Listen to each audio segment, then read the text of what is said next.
Welcome to our channel learn and grow. आज का जो हमारा टॉपिक है वो है inner and outer orbital complexes, जिसमें सबसे पहले हम करेंगे इनर ऑर्बिटल कॉम्प्लेक्स। हम लास्ट टाइम भी इसके बारे में हमने इंट्रोडक्शन की थी, इसकी हम ब्रीफ जो अब कर रहे हैं वो कॉम्प्लेक्सेस जिसमें इन्वॉल्व होता है n-1 d ऑर्बिटल। वो जो कॉम्प्लेक्स होते हैं वो इनर ऑर्बिटल कॉम्प्लेक्स होते हैं। इनकी जो हाइब्रिडाइजेशन होती है वो होती है D2sp3 की हाइब्रिडाइजेशन, और इनको इनर ऑर्बिटल कॉम्प्लेक्स के अलावा हाइपरलिगेटेड कॉम्प्लेक्स भी कहा जाता है। इसमें जो इलेक्ट्रॉन्स होते हैं वो जो हमारे ऑर्बिटल्स में इलेक्ट्रॉन होते हैं वो पेयर अप होते हैं, और जो भी रेस्ट ऑफ ऑर्बिटल्स होती हैं, एम्प्टी ऑर्बिटल्स होती हैं, उसमें जो होते हैं कोऑर्डिनेशन जो हमारे लिगेंड्स होते हैं वो उसमें आके अटैच होते हैं और उसके साथ बॉन्ड बनाते हैं। ये जो कॉम्प्लेक्सेस होते हैं ये डायमैग्नेटिक नेचर के भी होते हैं। डायमैग्नेटिक नेचर में क्योंकि इसमें क्या होता है कि इलेक्ट्रॉन्स के जो है वो बॉन्ड बन जाते हैं, तो इसमें ये डायमैग्नेटिक नेचर के होते हैं क्योंकि इसमें लेस अनपेयर इलेक्ट्रॉन्स होते हैं। ज़्यादातर क्या होता है कम्बिनेशन में होते हैं, और इस टाइप के कॉम्प्लेक्स को लो स्पिन कॉम्प्लेक्स भी बोला जाता है। तो जिससे कुछ एग्जांपल है, जैसे कि first example CrNH363 positive, second example FeCN63 negative, ऐसे ही थर्ड एग्जांपल COC2O4 3 नेगेटिव। तो ये कुछ इसके एग्जांपल हैं। ये कैसे इनर ऑर्बिटल कॉम्प्लेक्स हैं इसके मैं एग्जांपल से आपको समझाती हूँ। हमारे पास एग्जांपल है CrNH363 पॉजिटिव। ये इनर ऑर्बिटल कॉम्प्लेक्स का एग्जांपल है। इस एग्जांपल में Cr यानी कि क्रोमियम, जिसका एटॉमिक नंबर होता है Z, और उसकी आउटर मोस्ट शेल में 6 इलेक्ट्रॉन्स होते हैं, जैसे कि 3d 4s और 4p ऑर्बिटल यहाँ पे रिप्रेजेंट की गई है। तो इनमें 5 तो d में है और एक s में है, तो 1 2 3 4 5 और ये वाला 6 हैं इसकी आउटर मोस्ट शेल में। Cr जो होता है वो 3 पॉजिटिव होता है, मतलब कि इसने अपने 3 इलेक्ट्रॉन्स डोनेट कर दिए। जब ये अपने 3 इलेक्ट्रॉन्स को डोनेट करेगा, यानी कि इसको इन तीनों को इसने डोनेट कर दिया, तो इसे रेस्ट ऑफ ये वाले 3 बच गए, तो ये 3 यहाँ पे आ गए। अब क्या हुआ, अब इसमें कितने लेफ़्ट हैं? 2 तो D लेफ़्ट हैं यानी कि D2, एक S लेफ़्ट है S, और 3P लेफ़्ट हैं P3, D2sp3। तो कौन सी हाइब्रिडाइजेशन हो गई? ये D2sp3 की हाइब्रिडाइजेशन। और ये जो खाली है ना, इसके अंदर क्या होगा? इसके अंदर NH3 जो हैं वो आके रहेंगे, यानी कि जो फॉर्मेशन होगी CrNH363 पॉजिटिव है ना, 3 पॉजिटिव हो चुके हैं, तो 3 तो पहले ही हैं, और जो NH3 हैं इनमें क्या होंगे? NH3 आ जाएंगे यहाँ पे।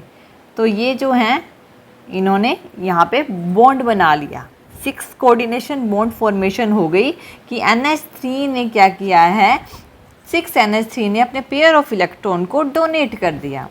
तो ये तो जो है, क्योंकि यहाँ पे देखिए 3 अनपेयर इलेक्ट्रॉन हैं, तो ये डायमैग्नेटिक नेचर के नहीं हैं। मैंने पहले कहा था कि ये डायमैग्नेटिक नेचर के होते हैं, यानी डायमैग्नेटिक नेचर के भी होते हैं। अगर एक भी अनपेयर इलेक्ट्रॉन है तो वो डायमैग्नेटिक नेचर का नहीं होता। अब ये कौन सा नेचर है? ये है पैरामैग्नेटिक नेचर।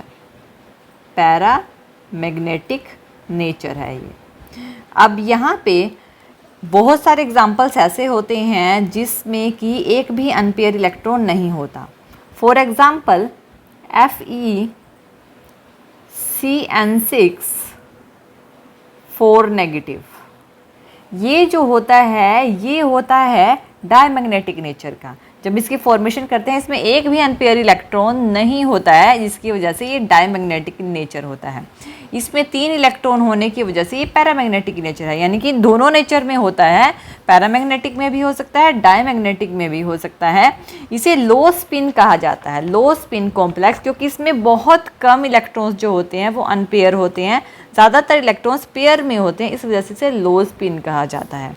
तो ये है inner orbital complex. Second number पे आता है हमारे पास आउटर कॉम्प्लेक्स। देखिए अब हम कर रहे हैं आउटर कॉम्प्लेक्स। आउटर कॉम्प्लेक्स क्या होता है? अब इसमें जो फॉर्मेशन होती है वो आउटर यानी बाहर डी ऑर्बिटल यानी किसी भी nth डी ऑर्बिटल में होती है, दूसरी nth डी ऑर्बिटल में होती है। इसके एग्जांपल भी मैं आपको बताऊंगी। इसकी जो हाइब्रिडाइजेशन है sp3 जो हमने पहले की थी उसकी थी D2sp3, ये वाली हाइब्रिडाइजेशन थी इनर की। आउटर में क्या होती है sp3 साथ में दूसरी D2, ये होती है आउटर, यानी कि sp3d2 की हाइब्रिडाइजेशन होती है।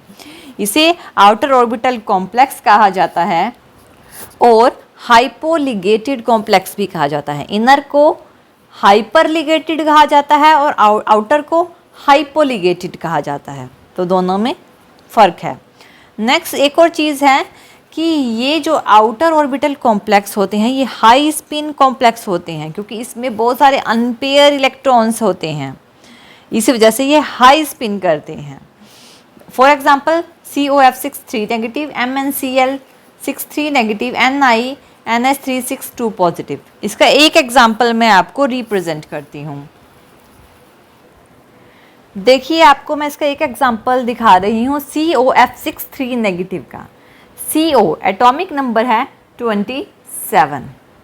आउटर मोस्ट शेल में कितने इलेक्ट्रॉन्स आएंगे?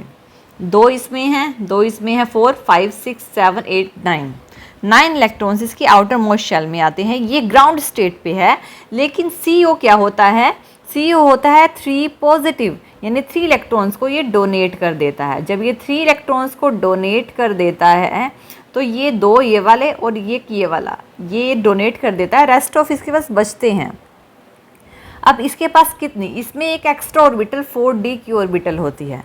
अब इसमें तो कोई खाली नहीं है, तो इसकी जो 6 एम्प्टी हाइब्रिड ऑर्बिटल्स होती हैं, कौन सी होती हैं? ये वाली यहाँ तक, यानी कि ये होंगी S, ये तीनों P3 और ये D2।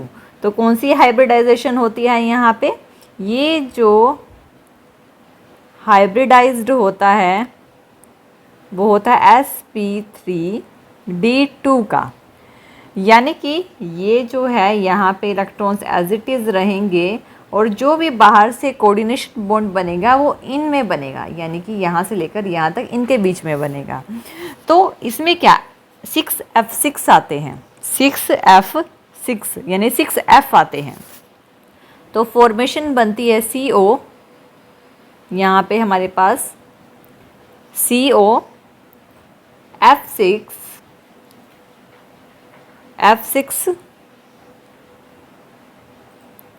3 नेगेटिव की फॉर्मेशन।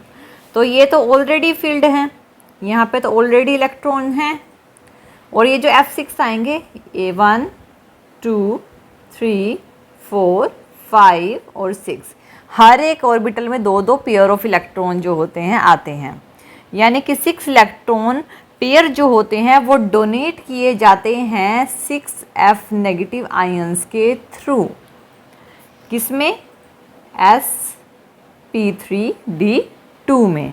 तो यहाँ पे जो एक्स्ट्रा इलेक्ट्रॉन आए हैं ना वो 4d ऑर्बिटल में आए हैं, 3d में नहीं आए, इसमें नहीं आए, जबकि इसमें आए हैं। तो ये क्या हो गया? आउटर ऑर्बिटल, यानी कि इससे बाहर जाके इलेक्ट्रॉन जो हैं वो आ रहे हैं। अब यहाँ पे 4 अनपेयर इलेक्ट्रॉन हैं, तो ये पैरामैग्नेटिक नेचर का ही है ऑब्वियसली। तो इस तरह से इसे रिप्रेजेंट किया जाता है, ये आउटर ऑर्बिटल कॉम्प्लेक्स होता है। तो ये होते हैं हमारे पास इनर और आउटर ऑर्बिटल कॉम्प्लेक्सेस। तो थैंक यू ये वीडियो देखने के लिए, और ज़्यादा अपडेटिंग वीडियोस के लिए आप हमारे चैनल लर्न एंड ग्रो पे हमें सब्सक्राइब कर सकते हैं। Thank you.